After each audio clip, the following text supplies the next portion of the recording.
পঞ্চম দিনের নেপাল ভ্রমণের ব্লগ নিয়ে চলে এসেছি। আর আজকে এখন চলে এসেছি মহেন্দ্র কেভতে, যেখানে আমরা গুহার নিচে যাব মহাদেবের একটা মূর্তি দেখতে। গুহাটা খুবই ভয়ঙ্কর, তো তোমরা অবশ্যই ভিডিওটা দেখতে থাকো।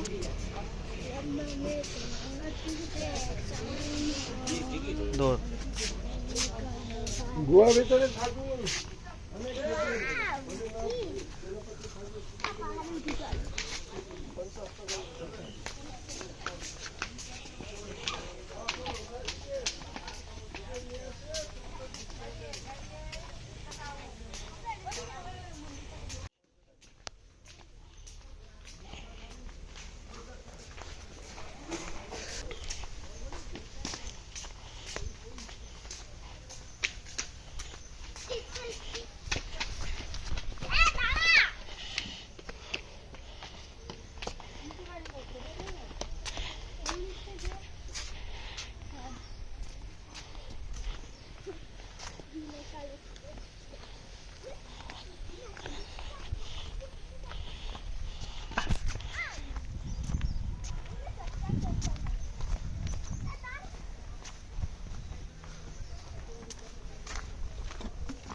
লাফড়া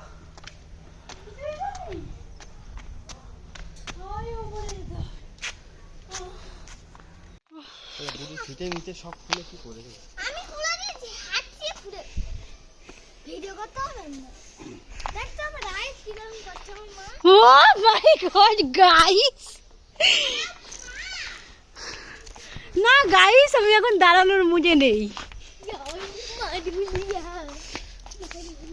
ওয়াও বাবু, এখানে আমার 2-4টে রিলস বানিয়ে দাও।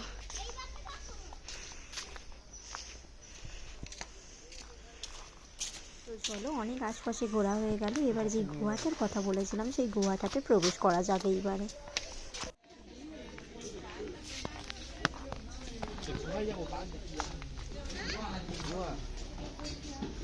একদম হাত ধরে ধরে নামবি, খুব খাড়াই সিঁড়ি।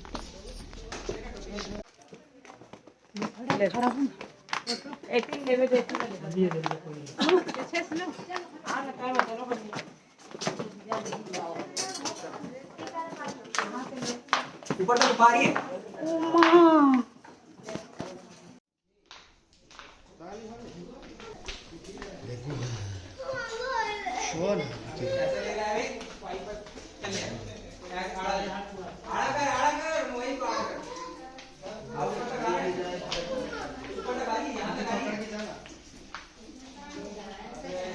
এখান থেকে গুহাটার ভিতর থেকে জল পড়ছে অটোমেটিক উপর থেকে। ও বাবা, বাবু তুমি বেরো, আমার ভয় লাগছে। বাবু চলে আসো, চলে আসো।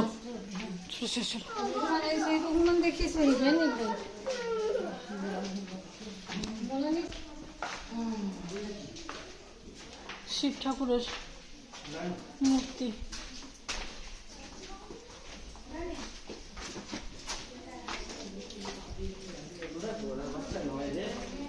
হ্যাঁ, ওটা ঘোরার জায়গা, দম আটকে আসছিল আমার।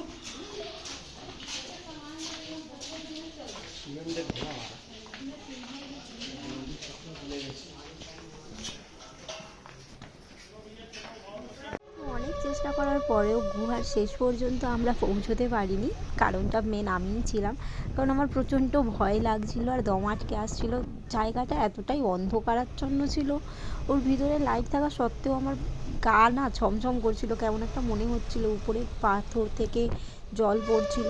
তো খুবই ভয় লাগছিল বলে চলে এসেছি।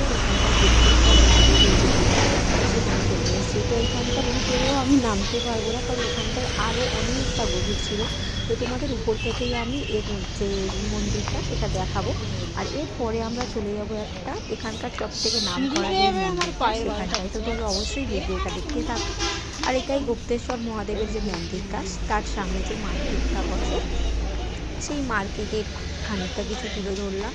এখানে প্রচুর রকমের মূর্তি, হার টার সব কিছু বিক্রি হচ্ছে, জামা কাপড়ও বিক্রি হচ্ছে। এবার শ্রী গুপ্তেশ্বর মহাদেব পছন্দই হয়নি, আমাদের এখানেও সব পাওয়া যায়, বা এখানকার জিনিসগুলো একটু আলাদা টাইপের।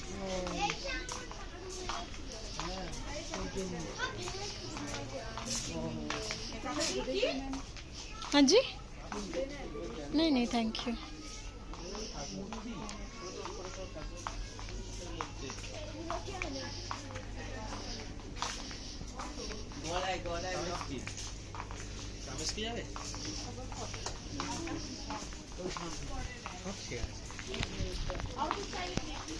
দোকানগুলোর মাঝখান থেকে চলে আসলেই একদম সামনেই পড়বে সেই মহাদেবের মন্দিরটা। আর এই আমরা পৌঁছে গিয়েছি সেই মন্দিরের সামনে। অপূর্ব সুন্দর একটা মন্দির।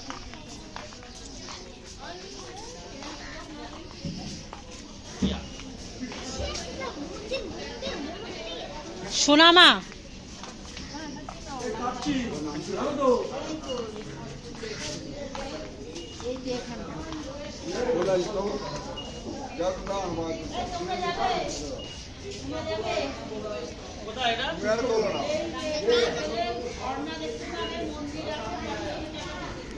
আগের এক্সপিরিয়েন্সটা হয়ে যাওয়ার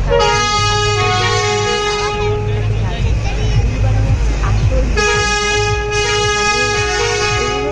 নিচে নামতে হচ্ছিল বলে বলে ভয় করছিল, বা যেখানটায় উপরে চড়তে অবস্থা খারাপ হয়ে যাওয়ার পথে, বা যেখানটায় আমার যেতেই হবে, কারণ আমি তোমরাও ভিডিওটা দেখে খুব খুশি হবে।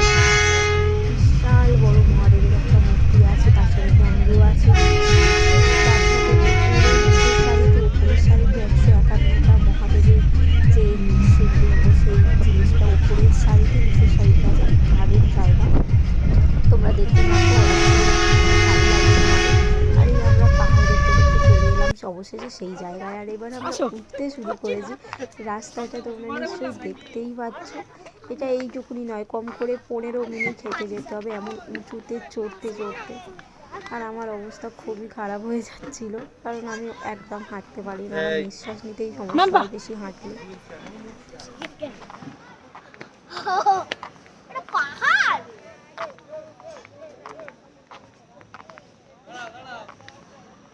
প্রথমে 5 মিনিট তো হাসতে হাসতে খুব উঠছিলাম, তারপর যখন 5-6 মিনিট হয়ে গিয়েছিল আর হাঁটতে পারছি না মনে হচ্ছিল।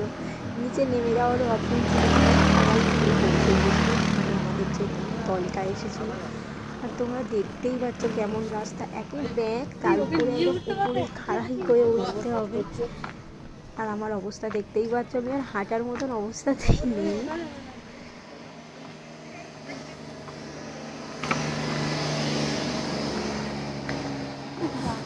কত দূর?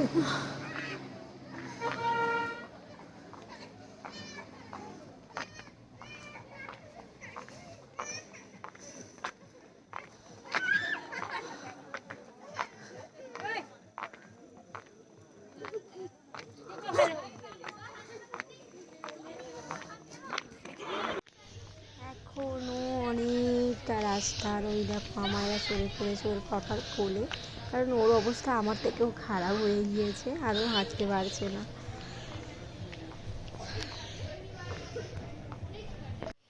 অবশেষে আমরা পৌঁছে গিয়েছি যেখানটার জন্য এত কিছু করা। আর তোমরা দেখতেই পাচ্ছ আমরা সবে প্রবেশদ্বারটার কাছে পৌঁছেছি। মহাদেবের মূর্তিটা কষ্ট সফল হলো। অনেকটা বড়, আমি ফার্স্ট টাইম কোনো এত বড় মূর্তি সামনে থেকে দেখলাম। সামনেই লিঙ্গটাও বসানো আছে, শিবলিঙ্গের এটা 3 দিকে মুখ করা, মানে অপূর্ব সুন্দর। আমার ফার্স্ট টাইম এই জিনিসটা, তার উপরে চতুর্দিকে পাহাড়, যেন পুরো আকাশের গায়ে থেকে রয়েছে সব কিছু।